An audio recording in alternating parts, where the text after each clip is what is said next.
मराठी व्याकरणातला पुढचा घटक आपण बघणार आहोत तो आहे समास. मुलांनो, आपण दिवसभर आपल्या मराठी भाषेतून खूप बडबड करत असतो, पण तुम्हाला एक गंमत माहिती आहे का? ज्या वेळेला प्रत्यक्ष भाषा वापरायची वेळ येते ना, त्यावेळेला आपण तिची काटकसर करत असतो. तुम्हाला पटत नाही का? बघा हां, मी इथे काही वाक्य वाचून दाखवते. राजाचा वाडा बघणे हे सहलीतील मुख्य आकर्षण होते. आई आणि वडील मुलांची काळजी घेतात. होळीच्या सणाला पुरण घालून केलेली पोळी करतात. आपल्या मागण्या पूर्ण होण्यासाठी त्यांनी मरण येईपर्यंत उपोषण करायचे ठरवले. कानाला असं काहीतरी वेगळंच वाटतंय ना? समजा हीच वाक्य मी अशी म्हटली. राजवाडा बघणे हे सहलीतील मुख्य आकर्षण होते. आईवडील मुलांची काळजी घेतात. होळीच्या सणाला पुरणपोळी करतात. त्यांनी आपल्या मागण्या पूर्ण होण्यासाठी आमरण उपोषण करायचे ठरवले. आता बरोबर वाटतंय ना? म्हणजे आपण काय केलं? राजाचा वाडा याच्याऐवजी आपण काय म्हणतो? राजवाडा. आई आणि वडील याऐवजी म्हणतो आई वडील. पुरण घालून केलेली पोळी याऐवजी म्हणतो आपण पुरणपोळी. मरण येईपर्यंत ह्याला आपण म्हणतो आमरण.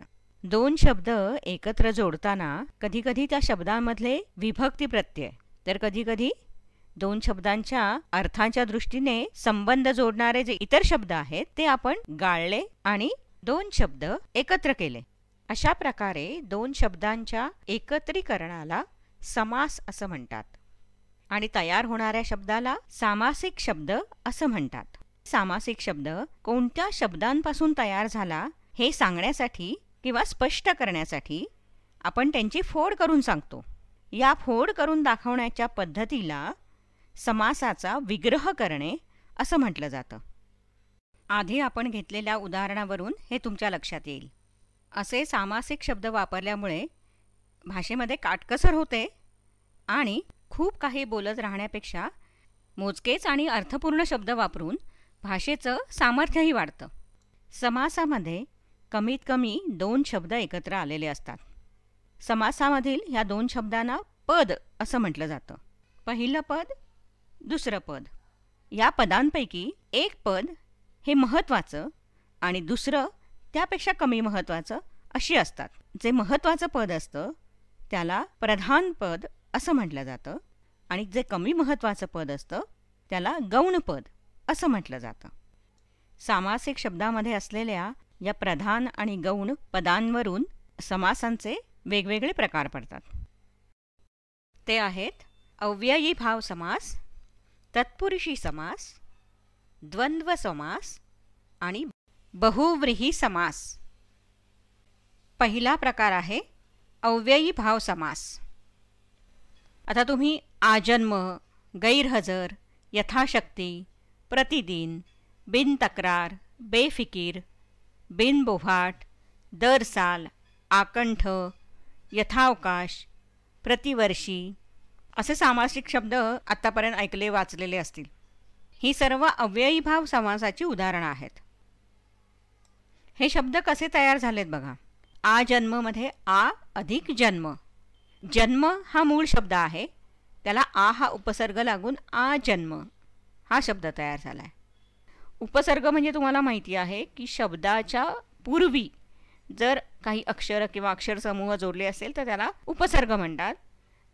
आणि आपण आधीच शिकलोय की शब्दाच्या नंतर ज्या वेळेला शब्द किंवा शब्दसमूह जोडलेले असतात तर त्याला प्रत्यय असं म्हणतात. गैर अधिक हजर. हजर हा मूळ शब्द आहे, त्याला गैर हा उपसर्ग लागला आहे आणि गैरहजर असा शब्द तयार झाला आहे. तसेच या पुढचंही बघा. यथा अधिक शक्ती. शक्ती मूळ शब्द आहे आणि यथा हा उपसर्ग लागलेला आहे. दिन हा मूळ शब्द आहे, प्रति हा उपसर्ग लागलेला आहे. बिन अधिक तक्रार. तक्रार मूळ शब्द आहे, बिन हा उपसर्ग लागलेला आहे. फिकीर हा मूळ शब्द आहे, बे हा उपसर्ग लागलेला आहे. बोभाट मूळ शब्द, बिन हा उपसर्ग. साल हा मूळ शब्द, दर हा उपसर्ग. कंठ हा मूळ शब्द आणि आ हा उपसर्ग लागलेला आहे. प्रति अधिक वर्षी. प्रतिवर्षीमध्ये वर्ष किंवा वर्षी हा मूळ शब्द आहे आणि प्रति हा त्याला उपसर्ग लागलेला आहे. तुम्हाला लक्षात येत आहे? आता या सगळ्यांमध्ये जी पहिली पदं जी आहेत ती आहेत काय, तर आ, गैर, यथा, प्रति, बिन, बे, दर ही पहिली पदं येत आहेत. यावरून आपण अव्ययीभाव समासाचं एक लक्षण सांगू शकतो, ते म्हणजे यातील पहिलं पद हे उपसर्ग रूपी आहे आणि या अव्ययांमधील आ, यथा, प्रति हे संस्कृत भाषेतले उपसर्ग आहेत आणि गैर, बिन, बे, दर, हर असे जे उपसर्ग आहेत ते फारसी भाषेतले आहेत.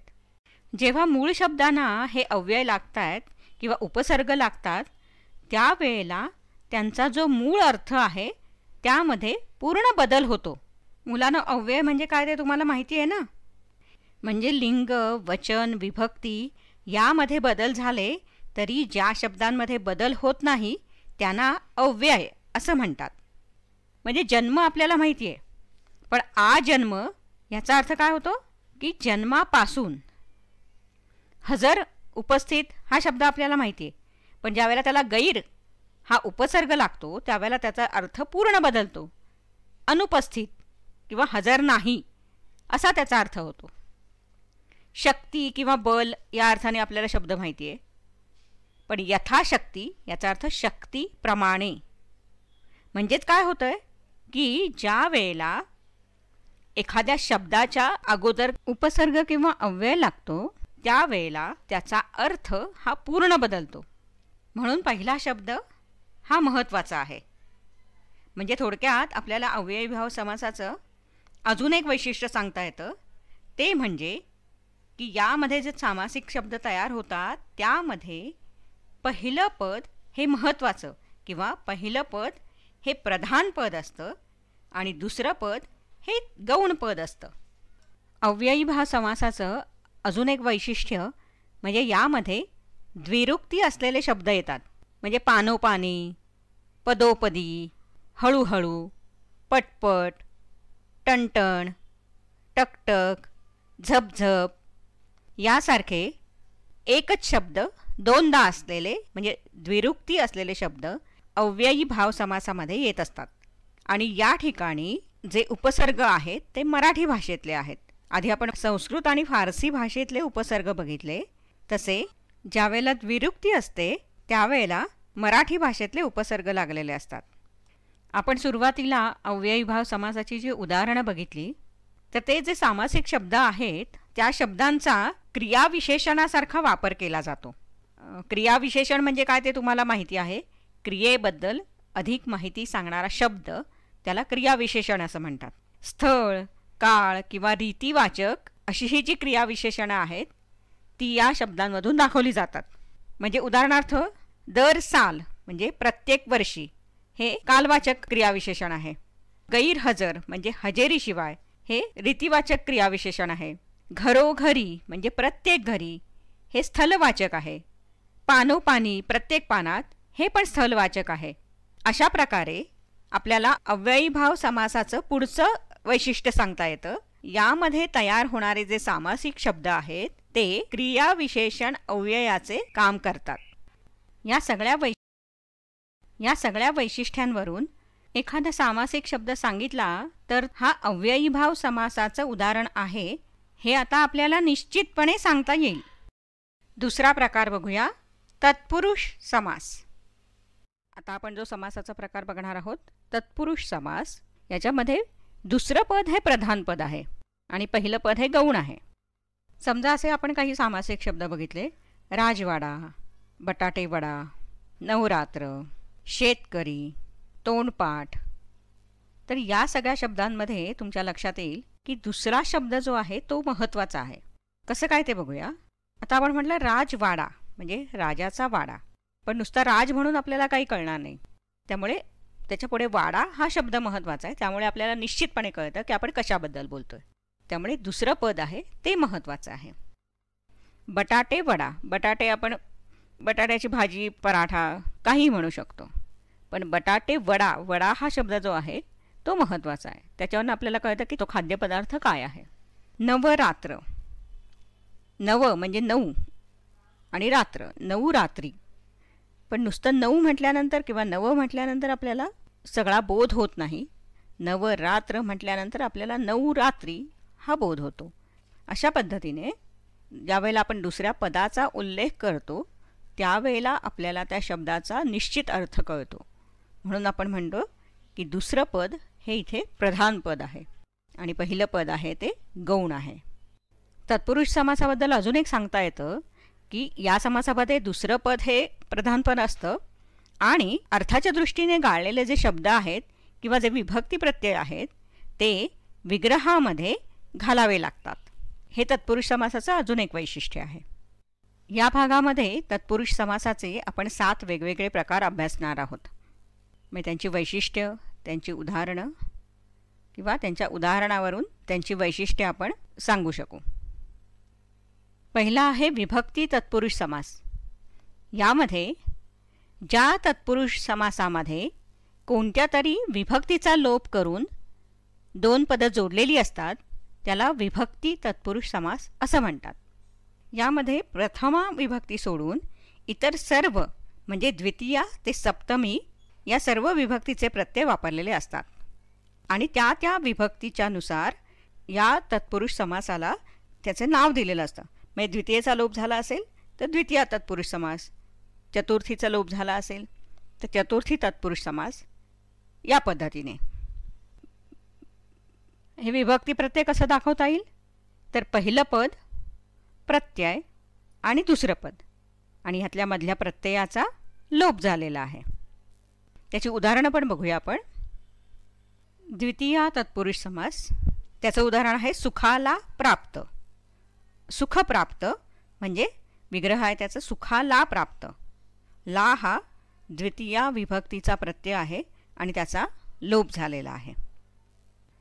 तृतीया तत्पुरुष समास, याच्यामध्ये तृतीयेचे जे विभक्ती प्रत्यय आहेत त्यांचा लोप झालेला आहे. उदाहरणार्थ ईश्वर निर्मित हा सामासिक शब्द आहे आणि त्याचा विग्रह आहे ईश्वराने निर्मित. ने हा तृतीयेचा विभक्ती प्रत्यय आहे. कर्मवीर विग्रह आहे कर्माने वीर. परस्पर निगडित, परस्पराशी निगडित. मतिमंद म्हणजे मतीने मंद. तोंडपाठ म्हणजे तोंडाने पाठ. शास्त्रशुद्ध म्हणजे शास्त्राने शुद्ध. मातृसदृश म्हणजे मातेशी सदृश. हस्तलिखित हाताने लिहिलेले. अशा पद्धतीने ने, शी हे जे तृतीयेचे विभक्ती प्रत्यय आहेत त्यांचा लोप होऊन सामासिक शब्द तयार होत आहेत. म्हणून ह्याला म्हटलं जातं तृतीया विभक्ती तत्पुरुष समास. पुढचा आहे चतुर्थी विभक्ती तत्पुरुष समास. ग्रंथालय म्हणजे ग्रंथासाठी आलय. क्रीडांगण क्रीडेसाठी अंगण. पोळपाट पोळीसाठी पाट. लोकप्रिय लोकांना प्रिय. अशा पद्धतीचे चतुर्थीचे जे विभक्ती प्रत्यय आहेत त्यांचा इथे लोप झालेला आहे. पंचमी तत्पुरुष समास. ऋणमुक्त म्हणजे ऋणापासून मुक्त. भयमुक्त भयापासून मुक्त. धर्मभ्रष्ट धर्मातून भ्रष्ट. ही अशी त्याची उदाहरणं आहेत. षष्ठी तत्पुरुष समास.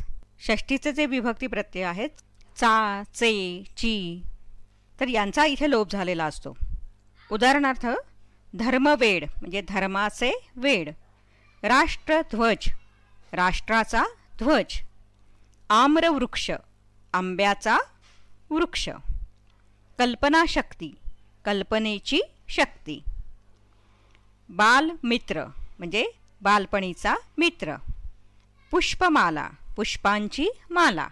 राममंदिर रामाचे मंदिर. विचारधन म्हणजे विचारांचे धन. अशी ही काही उदाहरणं आहेत.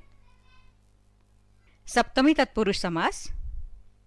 शास्त्रपंडित म्हणजे शास्त्रात पंडित. कलाकुशल कलेत कुशल. घरकाम घरातील काम. ही अशी सप्तमी विभक्ती प्रत्यय ज्याच्यामध्ये लोप झालेले आहेत असे समासाची ही उदाहरणं आहेत. विभक्ती तत्पुरुष समास. पुढचा प्रकार बघूया, नय तत्पुरुष समास. नय याचा अर्थ होतोय नकारयुक्त, म्हणजे ज्या शब्दांच्या अगोदर नकारयुक्त असे काही शब्द आलेले असतील तर त्याला नय तत्पुरुष समास असं म्हटलं जातं. अनियमित याचा अर्थ होतो नियमित नसलेले. आता अ हा जो इथे लागलेला आहे तर त्याने नकार दर्शवला जातो.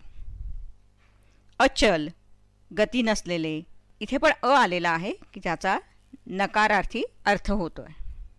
नापसंत पसंत नसलेले, ना हे अक्षर आलेलं आहे आणि ते नकारयुक्त अक्षर आहे. नापास पास नसलेला. निर्बल असा शब्द वापरलेला जातो, इथे निर हा नकारयुक्त अक्षर आहे. नय तत्पुरुष समासामध्ये पहिलं पद हे नेहमी नकारार्थी असतं. हे पहिलं पद अ, ना, बे, नी, न, गैर यासारखे निषेधात्मक किंवा नकार दर्शवणारी असतात. अभाव म्हणजे कमतरता किंवा निषेध म्हणजे नकार या अर्थाचे शब्द किंवा अव्यय येऊन हे नय तत्पुरुष समास तयार होतात. पुढचा आहे कर्मधारय समास. सामासिक शब्दामध्ये असलेल्या दोन्ही पदांची प्रथमा विभक्ती असते, त्याला कर्मधारय समास असं म्हणतात. यामध्ये दोन्ही पदे प्रथमा विभक्तीत असतात. अजून एक वैशिष्ट्य म्हणजे याच्यामध्ये विशेषण अधिक नाम किंवा नाम अधिक विशेषण किंवा विशेषण अधिक विशेषण या पद्धतीने प्रथम पद आणि द्वितीय पद आलेले असतात. त्यांच्या उदाहरणावरून तुम्हाला हे लक्षात येईल. उदाहरणार्थ महादेव म्हणजे महान असा देव. घनश्याम घनासारखा श्याम. नीलकमल निळ्या रंगाचे कमळ. मुखकमल म्हणजे कमळासारखं मुख. पुरुषोत्तम म्हणजे उत्तम असा पुरुष. विद्याधन म्हणजे विद्या हेच धन. लाल भडक ही सगळी कर्मधारय समासाची उदाहरणं आहेत. पुढचा आहे अलुक तत्पुरुष समास. यामध्ये पहिल्या पदाच्या विभक्ती प्रत्ययाचा लोप होत नाही, त्या समासाला अलुक तत्पुरुष समास असं म्हणतात. याचे उदाहरण आहे अग्रेसर, युधिष्ठिर. या शब्दामधली पहिल्या पदातली अग्रे किंवा युधी ही त्या त्या शब्दांची संस्कृतमधली सप्तमीची रूपं आहेत, पण ती न गाळता तशीच राहिलेली आहेत, म्हणून ह्याला म्हणतात अलुक तत्पुरुष समास. पुढचा आहे द्विगु समास. यामध्ये पहिलं पद हे संख्यावाचक विशेषण असतं आणि त्या शब्दाच्या योगाने किंवा त्या शब्दाच्या सहाय्याने समुदायाचा अर्थ उत्पन्न होतो, त्याला द्विगु समास असं म्हणतात. ह्याचं एक वैशिष्ट्य म्हणजे याच्यामध्ये जरी शब्दाच्या योगाने समुदायाचा बोध होत असला तरी ते शब्द जे असतात तर ते एकवचनामध्येच असतात. उदाहरणार्थ पंचवटी. त्रिभुवन म्हणजे 3 भुवन. नवरात्र म्हणजे 9 रात्री किंवा 9 रात्रींचा समूह. त्रिखंड 3 खंडांचा समूह. यामध्ये आलेली पंच, त्रि, नव ही संख्यावाचक विशेषणं आहेत. मध्यमपद लोपी तत्पुरुष समास. याच्यामध्ये पहिल्या पदाचा आणि दुसऱ्या पदाचा जे काही संबंध आहेत तो संबंध दर्शवणारा एक किंवा अनेक शब्द हे लुप्त झालेले असतात, त्याला मध्यमपद लोपी तत्पुरुष समास असं म्हणतात. यामध्ये मुख्य करून नाती दर्शवणारे किंवा खाद्यपदार्थ दर्शवणारे शब्द येतात. उदाहरणार्थ साखर भात म्हणजे साखर घालून केलेला भात. पुरणपोळी पुरण घालून केलेली पोळी अशी खाद्यपदार्थांची. तर नात जावई म्हणजे नातीचा नवरा या नात्याने जावई. मामे भाऊ म्हणजे मामाचा मुलगा म्हणून भाऊ. अशा प्रकारचे नातेदर्शक शब्द यामध्ये येतात. त्याचप्रमाणे आगगाडी म्हणजे आगेवर चालणारी गाडी अशीही काही उदाहरणं यामध्ये येतात. या उदाहरणामध्ये आपल्याला दिसतंय की 2 पदांच्या मध्ये एक किंवा अनेक शब्द असतात आणि ते लुप्त झालेले आहेत किंवा त्यांचा लोप झालेला आहे, परंतु विग्रह करताना आपल्याला ते मधले शब्द सांगावे लागतात. उपपद तत्पुरुष समास. या तत्पुरुष समासामध्ये दुसरं पद हे कृदंत म्हणजे धातुसाधित असतं, तेव्हा त्याला उपपद तत्पुरुष समास असं म्हणतात. धातुसाधित म्हणजे काय ते तुम्हाला माहिती आहे ना. धातुसाधित हे क्रियापदाचे असे रूप असते की ज्यामध्ये क्रियापद आणि विशेषण या दोघांचंही वैशिष्ट्य त्याच्यामध्ये असतं.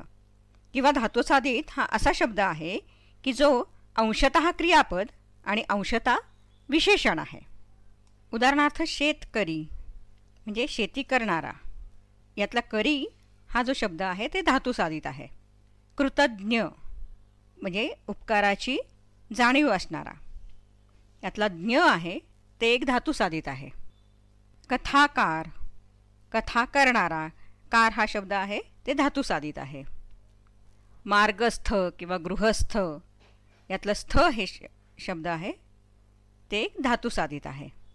मार्गावर असलेला किंवा गृहस्थ म्हणजे घरात राहणारा, गृहात राहणारा. भाजी विक्या म्हणजे भाजी विकणारा, यातला विक्या हा शब्द जो आहे तो धातुसाधित आहे.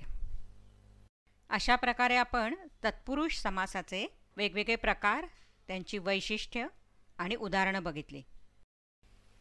तिसरा प्रकार द्वंद्व समास. यामध्ये पहिलं आणि दुसरं ही दोनही पदं महत्त्वाची असतात, म्हणजे दोन्ही पदं ही प्रधान पदं असतात. आणि यामध्ये समासाचा विग्रह करताना दोन पदांचा जो संबंध आहे तो आणि, व, अथवा, किंवा अशा उभयान्वयी अव्ययांनी स्पष्ट करावा लागतो. याची काही उदाहरणं बघा हां.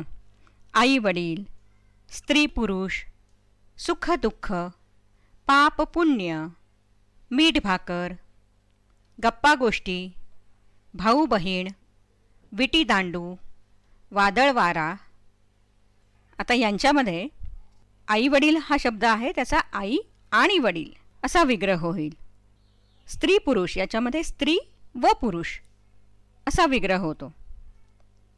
सुख दुःख याच्यामध्ये सुख किंवा दुःख, पापपुण्यमध्ये पाप किंवा पुण्य.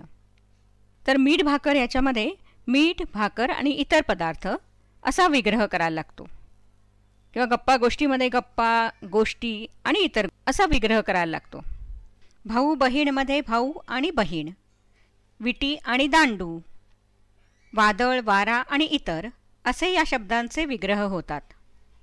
याचाच अर्थ काय की दोनही पदं जरी प्रधान असली तरी ती एकमेकांशी कोणत्या अव्ययांनी जोडली जातात यामध्ये फरक आहे.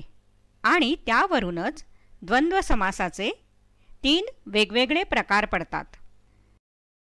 हे प्रकार आहेत इतरेतर द्वंद्व समास, वैकल्पिक द्वंद्व समास आणि समाहार द्वंद्व समास. आता आपण या 3ही समासांची त्यांची वैशिष्ट्य, उदाहरणं यावरून माहिती करून घेऊया. पहिला आहे इतरेतर द्वंद्व समास.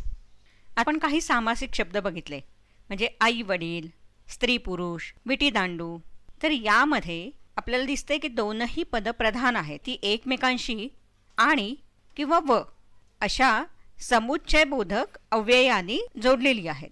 अशा प्रकारे ज्या द्वंद्व समासामध्ये दोनही पदं महत्त्वाची आहेत आणि ती एकमेकांशी जोडताना आणि व असे अव्यय वापरले असतील तर त्याला आपण म्हणतो इतरेतर द्वंद्व.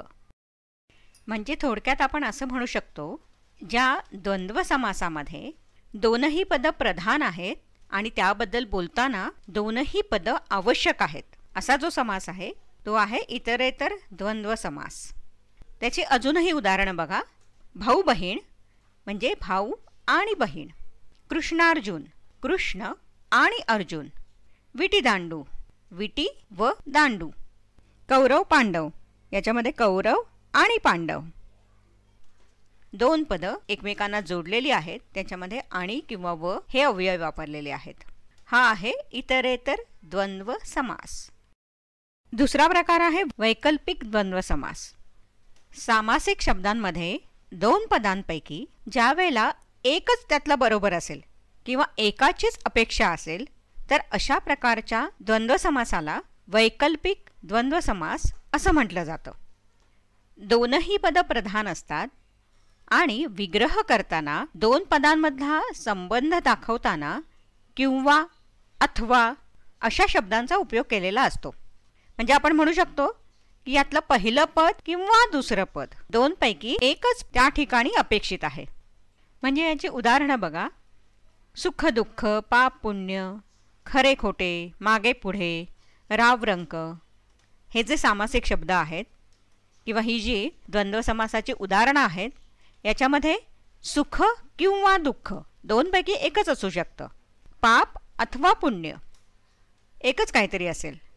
खरे किंवा खोटे, मागे किंवा पुढे, राव किंवा रंक यातलं एकच काहीतरी एका ठिकाणी अपेक्षित असतं.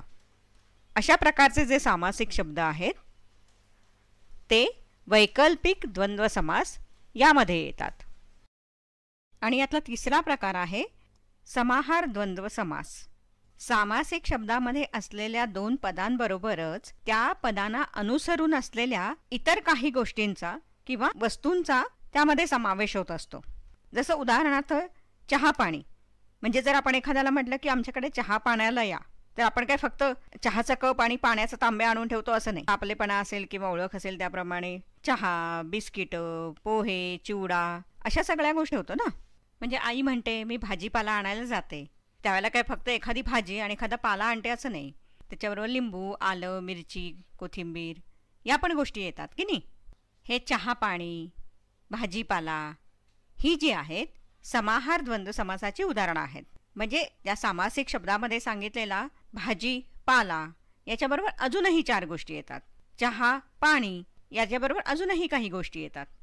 असा सामासिक शब्दामध्ये सांगितलेल्या 2 पदांबरोबरच अजूनही काही गोष्टी येतात. म्हणून ह्याला आपण म्हणतो समाहार द्वंद्व समास किंवा ही जी उदाहरणं आहेत त्यांना आपण म्हणतो समाहार द्वंद्व समासाची उदाहरणं.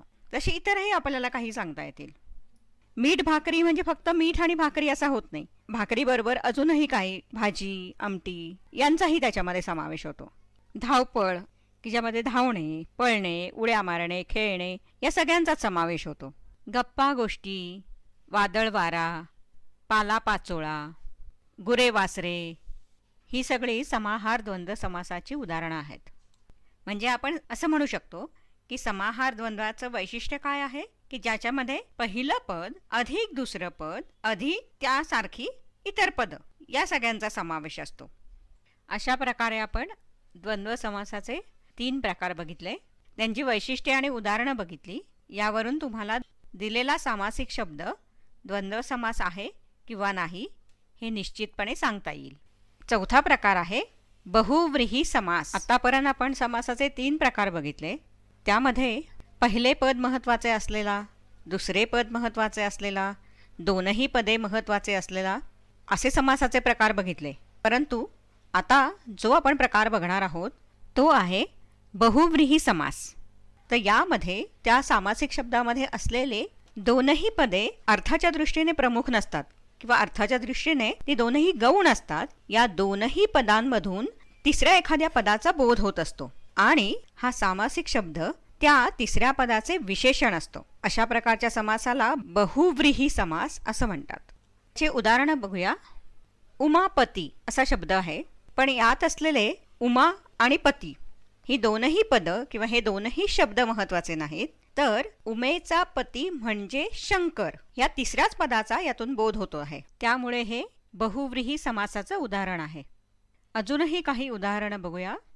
गजानन म्हणजे गज आणि आनन हे 2 शब्द आहेत, पण याचा विग्रह काय होणार आहे तर गजासारखे आहे आनन किंवा तोंड ज्याचे असा तो म्हणजे गणपती.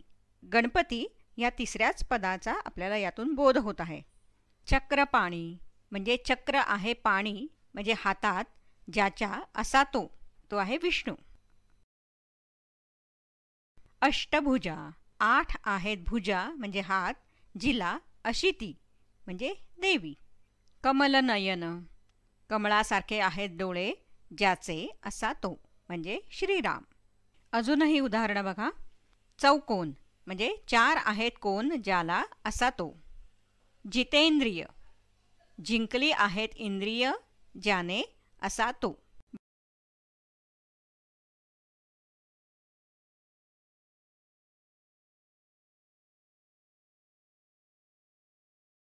बहुव्रीही समासाचे नय बहुव्रीही म्हणजे ज्याच्यामध्ये पहिलं पद हे नकारार्थी असेल असा तो म्हणजे नय बहुव्रीही समास.